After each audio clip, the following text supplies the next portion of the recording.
Hello and welcome back to Parc Fermé Parlay with Kieran Downey. It is the morning after the qualifying session for the Qatar Grand Prix. I was actually planning on recording right after, but then forgot that the race one of F1 Academy was right after qualifying. So by the time I'd watched that, it was a little bit later on at night, and I was like, I'm just gonna get a good night's sleep and we'll crack on tomorrow. And it was a decent qualifying session. It's actually a qualifying session where I'm not like, oh, what have you done? It is like, oh my god, finally. Like, people are bouncing back. So thank God for that.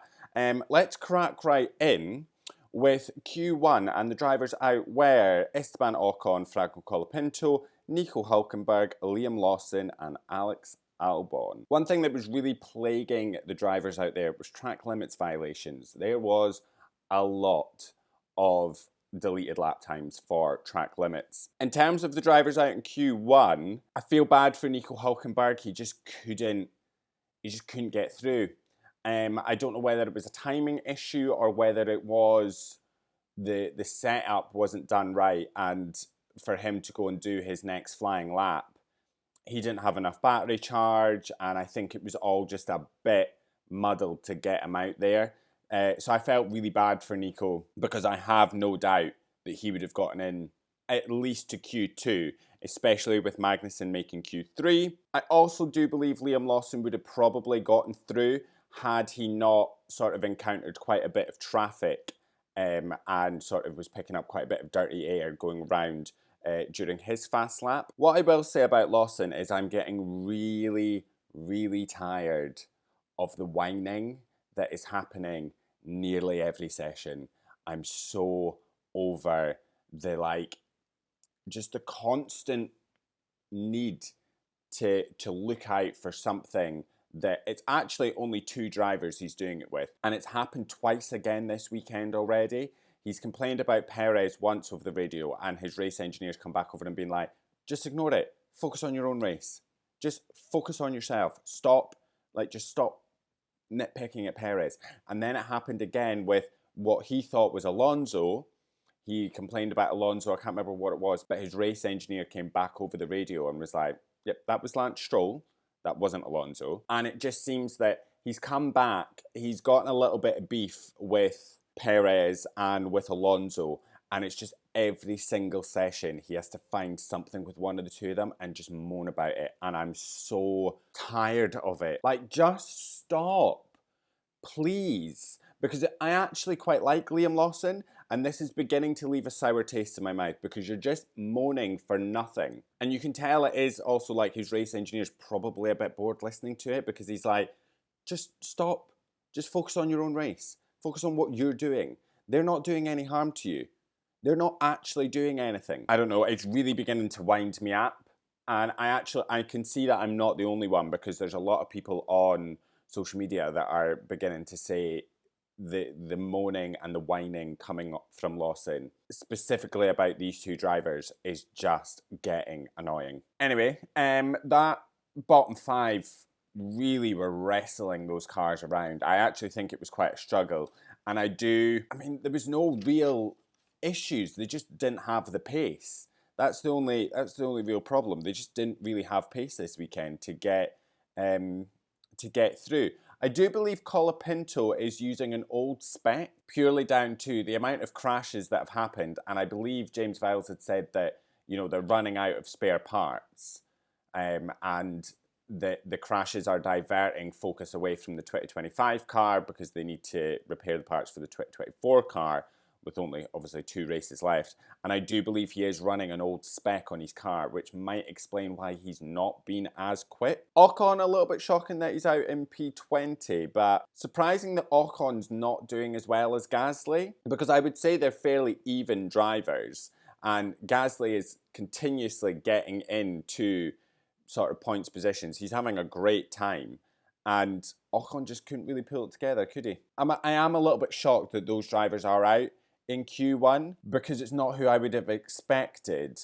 But as I said, they were like wrestling their cars around. And Liam Lawson and Hülkenberg, I do just think it's unfortunate timing. Lawson obviously getting caught up in dirty air and quite a bit of traffic, and Hulkenberg just not having a full enough battery charge to really attack the lap. Moving on to Q2, and the drivers out were Lance Stroll, Yuki Tsunoda, Valtteri Bottas, Zhou Guanyu, and Pierre Gasly. Lance Stroll, I don't really expect him to make it out of Q2, to be completely honest with you. In terms of his teammate, we'll obviously come on to Alonso, but the Aston Martin is looking a little bit more competitive this weekend, so there is a chance that he should be able to fight. Well, he should be able to fight to get higher positions, but with Lance Stroll, you honestly just never know. It's like whatever direction the wind blows, he might race really well and, score some points, or he might just be like, nah, not today. So we'll see what happens there. Yuki Tsunoda apparently had picked up some damage in Q1. His team principal, Laurent Mekies, had said in between the sort of two sessions that he'd picked up some damage and that they were fixing the car to get him back out. And again, just didn't really have the pace in him. Pierre Gasly, he just missed out, didn't he? Just missed out. Again, just didn't have the pace, was sort of in the top 10 and then just kind of got pushed down because obviously faster cars. But he was in the top 10 and I thought, fantastic, another Q3 appearance for Gasly. This is amazing. And just got pipped by faster drivers. The big one, Valtteri Bottas and Zhou Guanyu, both in Q2. And it actually looked like Zhou Guanyu could have gotten into Q3. And I was like this. Like, oh my God, is it going to happen? Is it going to happen? Then he was at driver at risk and I was like, oh my God, no. And then he just got pipped. But it was so close. He was so close to getting into Q3 and I was like, here we go. Oh, that Sauber's not looking as much of a tractor this weekend, which is quite interesting, to be honest. I'm quite excited to see what they do for the race. Imagine if they score points. Maybe I'm the jinx. Because every time I've said, like, oh, you could score points, nothing ever happens. So, very well done to both those drivers. Absolutely incredible. So happy to see them not just at the back of the pack. It is amazing. So well done to those two boys. And then on to Q3, and the driver lineup is in P10, Kevin Magnussen, Sergio Perez, Fernando Alonso, Carlos Sainz, Lewis Hamilton, P5, Charles Leclerc, Oscar Piastri, Lando Norris, George Russell, and Max Verstappen. There has been penalty awarded to Max Verstappen, so he will not be starting at the front of the pack, but we'll come on to him shortly. Kevin Magnussen, great work getting into Q3. Again, looking at who's in front of him, I'm not that surprised that he is lining up P10. I do think that if the two Haas drivers were switched around, Hulkenberg would maybe be a little bit higher, but alas, we'll never know. Big one, Sergio Perez finally seems to have learned how to drive again. He's up into Q3 P9. Thank God he's not like out in Q1, because I honestly couldn't take it anymore. I don't know if after the sprint race, Christian Horner had very frank words with him, because even Horner was asked about Perez not going when the light went green in the pit lane for his pit lane start during the sprint. And Horner was like, well, like, I don't know, I'm going to have to speak to him, because like obviously when the light goes green, you go. And I think even he's like exhausted by it all. Which is no surprise. So I imagine Horner had some quite stern words with him, and maybe it spurred Perez into action, because thank God it's like he's woken up. We've literally gone from sprint race where he started in the pit lane and actually the medical car had a better start than he did, to, coming last in the sprint. And now we're up in P9. Fingers crossed he has an all right race, because I really don't want to be sat here after the race complaining about Perez's performance again. So well done, Perez. Fernando Alonso, Aston Martin looking a little bit more competitive this weekend. I don't know what they've done to the car. I don't know what's happened, but they are looking quite fast, especially at the hands of Alonso. So fingers crossed we've got some points coming from Aston Martin. That would be lovely. Carlos Sainz in P7. Again, kind of where I thought the Ferrari would be. I didn't think they'd be that competitive. I'm hoping that especially in qualifying, like the qualifying pace on that car is not great anyway, but the race pace is a lot better. So hopefully he can sort of gain some positions in the race I am thinking that him and Charles Leclerc might be able to do some pretty decent work. Leclerc in P5, again, kind of where I expected him to be, hoping he can push forward, but the drivers in front of him are the quickest of the weekend, obviously, and have been looking mighty across the weekend, apart from who got P1, but obviously come to him. Hamilton, it's obviously not a terrible qualifying. He is off the pace from his teammate, but he just seems to, I think he's so checked out from Mercedes and from that car. He is just a bit, he just seems done. And he's, giving interviews where he's like, I'm just not quick anymore. I'm just not quick. And I think it was Simon Lazenby had said that, like, Jenson Button and Nico Rosberg and everything, when they have spoken about getting too old to drive, they had all said that the first thing that went was their qualifying pace. I really hope that it is just a bad weekend. I don't think he has lost it. I don't think he's not quick anymore. I do just think it's not a great car, and it's just not a car that he is able to drive that well. I do think it's, obviously, the car seems to work very well for George Russell, and it is obviously a bit weird seeing Hamilton out of position, but I do think he's ready just to call this year a day, to be quite frank. I think he is just over it, and that is affecting him. Lando Norris and Oscar Piastri. Piastri lining up P4, Norris P3. I'm quite surprised that they weren't lining up 1-2, to be quite honest with you, because the McLaren should have been the fastest car, should have been lining up at the front. So quite interesting there. Yeah, it's a bit of an odd one, but we'll see what they can do today. George Russell, phenomenal work from Russell to be hauling that Mercedes. He's looking very, very quick this weekend. I am a bit, like, he is obviously moaning quite a bit about the teamwork that happened from the McLaren drivers during the sprint race, and he's like, the fans want proper racing. Like, we've seen it happen so many times. It's not, I don't mind the fact that Lando's helping Oscar stay ahead of Russell. I quite like the teamwork. Even when Oscar didn't have the DRS to Lando, Russell couldn't get past Oscar. Maybe it's not that. Maybe it's you just weren't quick enough. Also, there was a little bit of complaining about Max Verstappen. So Verstappen lining up P1, I knew this would happen. In my mind, I was like, it'll be Lando Norris. This seems to be the logical driver to go with to take pole position, Lando goddamn Norris. However, the back of my mind, as we went into quali, I was like, it's going to be Max.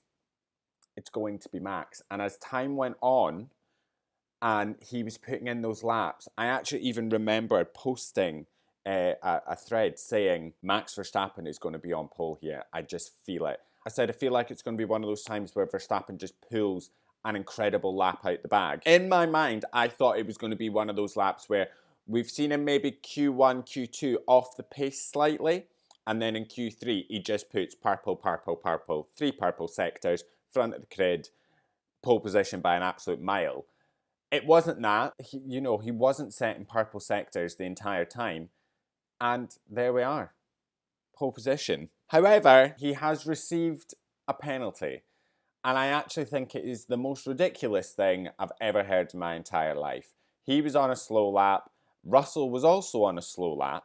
Max apparently wasn't driving to the minimum delta. He was apparently driving too slowly and has received a one-place grid penalty. Have you ever heard something so stupid in your life? I just think the penalty is ridiculous. Like, I would understand it if it was a case of impeding, if Russell was on a fast lap, but they were both on a slow lap. So what does it matter? What does it actually matter? He's not done. If Russell was on a fast lap and it wasn't impeding, slam dunk penalty, there you are, happy. But they're both on slow laps, so what does it actually matter? Give him a fine. What do you mean, a one-place grid penalty? What even is that? So ridiculous. It's utter nonsense. And this is why people just don't take the stewarding decisions seriously, because it is a complete joke.